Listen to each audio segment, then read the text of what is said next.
साथियों, आज मैं आहार नियोजन में पार्ट 2 में कुछ एमसीक्यू क्वेश्चन पूछ रही हूँ। वो ये कि भोजन ग्राह्यता से तात्पर्य है, क्या तात्पर्य है? क्वेश्चन है आपके पास रंग में विविधता, दूसरा है सुगंध में विविधता, तीसरा है रचना में विविधता, चौथा उपरोक्त सभी। सही उत्तर क्या है?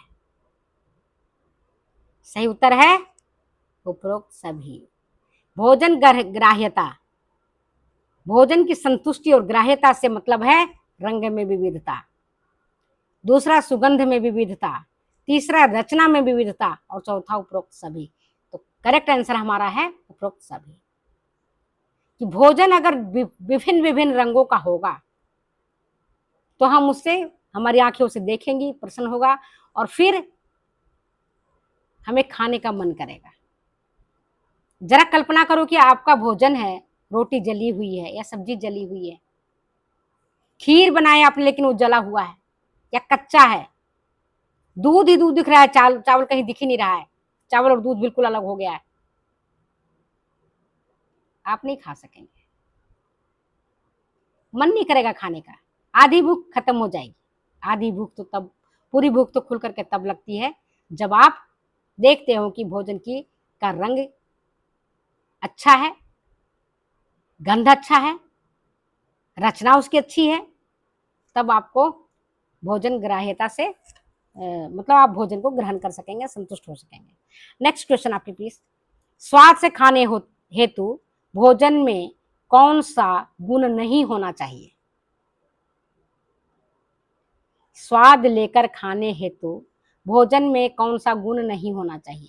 पहला, जला हुआ हो, दूसरा देखने में आकर्षक हो, तीसरा सुगंध अच्छी हो, चौथा सुपाच्य और नरम हो।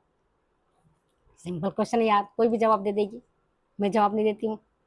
नेक्स्ट क्वेश्चन, निम्नांकित में से कौन सा विकल्प आहार नियोजन को प्रभावित करने वाला प्रमुख सामाजिक कारक है? निम्नांकित में से कौन सा विकल्प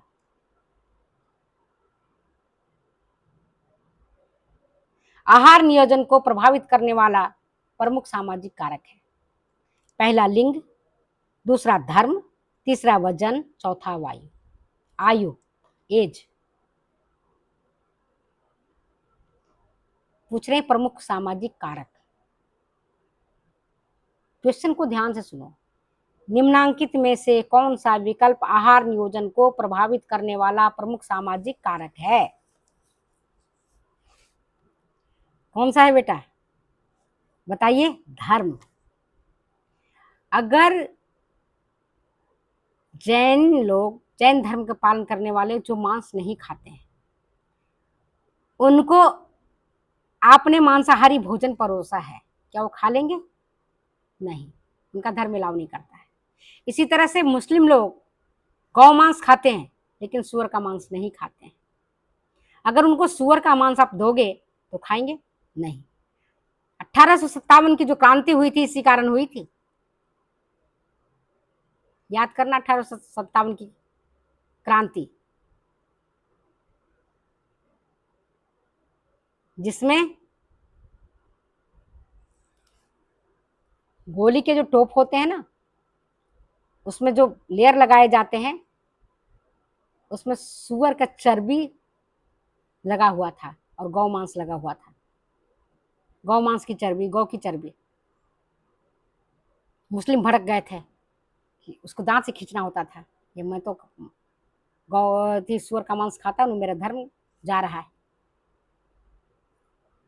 कहते हैं धर्म रक्षिति रक्षिता, जो धर्म की रक्षा करता है धर्म उसकी रक्षा करता है। तो जो कट्टर लोग होते हैं वो अपने धर्म से कभी विचलित नहीं होते हैं। नेक्स्ट क्वेश्चन है, आहार नियोजन करते समय सबसे पहले किस बात का ध्यान रखा जाता है? आहार नियोजन करते समय सबसे पहले किस बात का ध्यान रखा जाता है?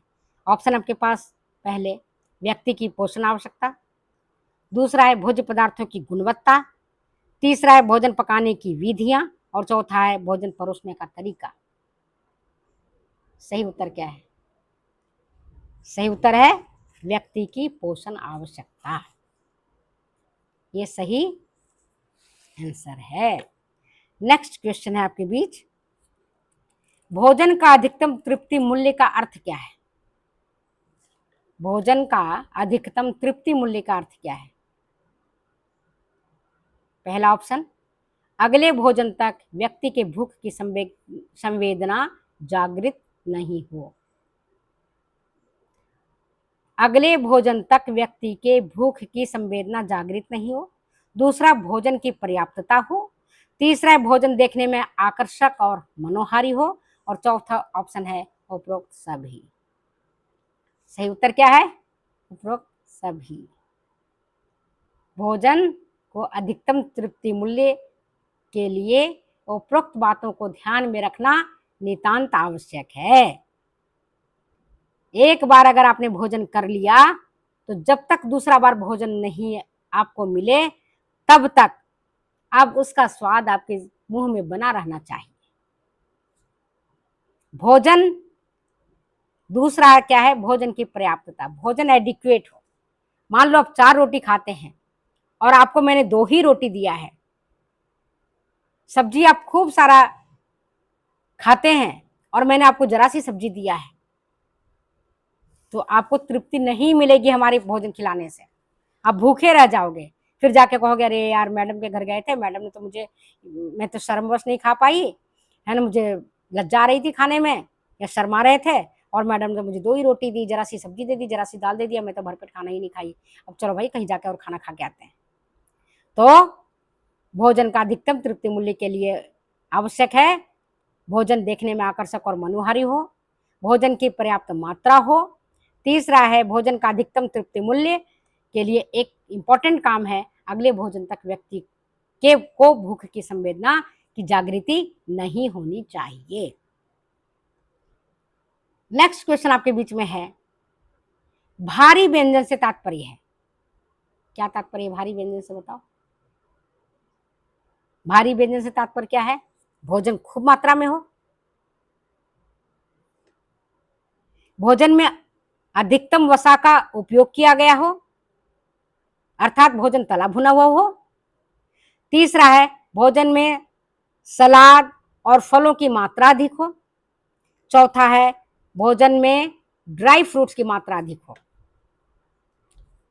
सही उत्तर क्या है? थोड़ा सा कंफ्यूजिंग हो गया, जिन बच्चों ने पढ़ा होगा वो तो इसका सही जवाब दे देंगे। मतलब क्या बेटा बताओ?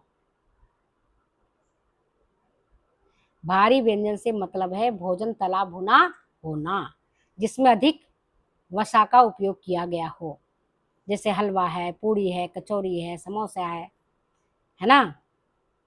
तो ये सारी शादी का जो खाना होता है अपन है ना, मैरिज में जाते हैं खाने के लिए, पार्टी में, तो बहुत भारी भोजन होता है, जल्दी पचता नहीं, एक बार खा के आते हैं तो उसको कहते हैं भारी भोजन। नेक्स्ट क्वेश्चन, आहार नियोजन में योजना संतुलन का अर्थ क्या है? आहार नियोजन में योजना संतुलन का क्या अर्थ है?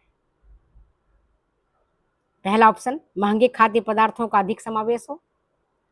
दूसरा, सस्ते भोजन का अधिक उपयोग हो। तीसरा, खाना बदल बदल कर पकाना।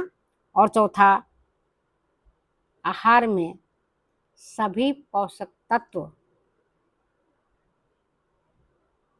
मौजूद हो। सही उत्तर क्या है? सही उत्तर है आहार में सभी पोषक तत्व मौजूद होना चाहिए। Protein, carbohydrate, fat, vitamin, minerals, ये 5 तो है ही। छठा है जल और 7वां है आपका रेशा। ये सारे सम्मिलित होना चाहिए। आप कहोगे कि मैडम जल का तो कोई वैल्यू ही नहीं है, कैलोरी मूल्य होता ही नहीं है, फिर क्यों पौष्टिक तत्व में आता है? जल को क्यों समावेश किया गया है? जल को इसलिए समावेश किया गया है कि जल ही जीवन है, जल ही अमृत है। इसके कारण ही हमारी बॉडी के बाह्य और आंतरिक क्रियाएं सम्मिलित होती हैं।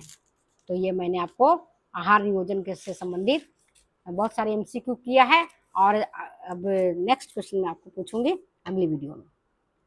और आप सनातन संस्कृति को सब्सक्राइब करना, आप देखना, उसमें भी मैं अपने मन की बातों को वहाँ बताती हूँ मैं। तो वीडियो अच्छी लगती है तो प्लीज़ बच्चे शेयर करो, कमेंट करो, सब्सक्राइब करो। फिर मिलते हैं अगले वीडियो में।